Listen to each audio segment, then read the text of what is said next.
Basket bread, nasubukan nyo na bang gumawa ng ganitong klaseng tinapay? Madali lang gawin at niluto lang natin ito sa steamer. Hindi mo na kailangan ng oven para makagawa nito. At hindi mo na rin kailangan bumili ng tinapay sa tindahan. Umpisahan natin dito sa ating 2 tablespoon ng asukal, 1 teaspoon ng yeast, at 2 tablespoon ng powdered milk. At ilagay na natin ang half cup ng tubig. I-mix-mix lang natin ito hanggang sa matunaw ang ating asukal. Ilagay na natin ang 1/4 teaspoon ng asin. Lagyan rin natin ito ng konting yellow food color at 1 3/4 cup ng bread flour o first class na harina.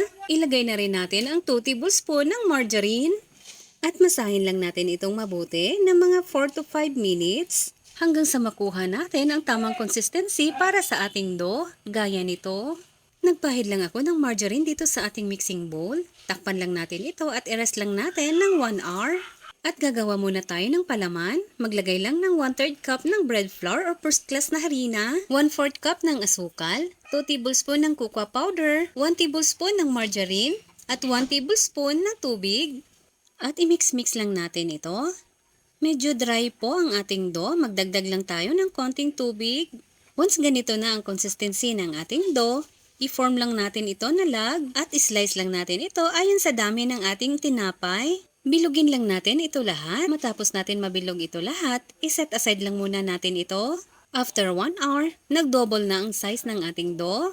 At pwede na natin ito i-slice ayon sa dami ng ating palaman. 6 na piraso ang nagawa kong palaman kaya hahatiin din natin itong dough sa 6 na piraso. Bilugin lang muna natin lahat itong dough. I-flatten lang natin itong dough na gaya nito. At ilagay na natin ang nagawa nating palaman. Ayan, ganito lang kadali ito gawin. Sundan nyo na lang ang ginagawa ko. Mukhang mahirap lang ito tingnan pero napakadali lang nito gawin. Hindi mo na kailangan ng oven dito kaya perfect ito pagkakitaan. O ayan, ang ganda talaga tingnan. Matapos natin gawin ito lahat, i-rest lang natin ito ng mga 30 minutes.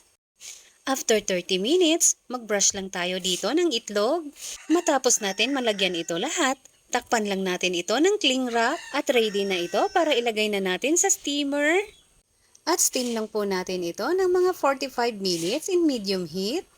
After 45 minutes, ayan na, luto na ang ating bread basket. Ang sarap-sarap talaga tingnan kahit niluto lang natin ito sa steamer. Pwede nyo ito bahiran ng margarine at lagyan ng white sugar. Masarap din po ito lagyan ng cheese. Huwag po kalimutan mag-follow and share. Maraming salamat hanggang sa susunod mga kakusina.